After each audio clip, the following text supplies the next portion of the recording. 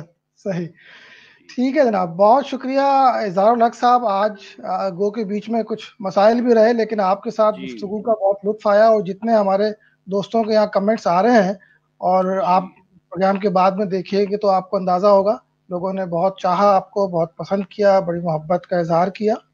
تو انشاءاللہ ہم گاہے بگاہے آپ کو اس کرنٹینہ کے دوران زحمت دیتے رہیں گے، اور جی اگلی دفعہ پہلے سے زیادہ اچھی تیاری کے ساتھ ٹیکنیکلی بھی، اور جی گفتگو کے ساتھ. ایک دفعہ پھر آپ کا بہت شکریہ. جی السلام. شاہد صاحب، آپ کا بھی بہت شکریہ کہ آپ نے مجھے موقع دیا اپنے دوستوں کے ساتھ باتیں کرنے کا، اور پھر یہ بھی میری بڑی خوش قسمتی ہے کہ میں نے اتنی دیر آپ کو دیکھ لیا، کیونکہ دیکھے ہوئے بہت دن ہوئے تھے. نوازش، بہت محبت ہے آپ کی، کیا بات، بہت محبت. بہت شکریہ جناب. السلام.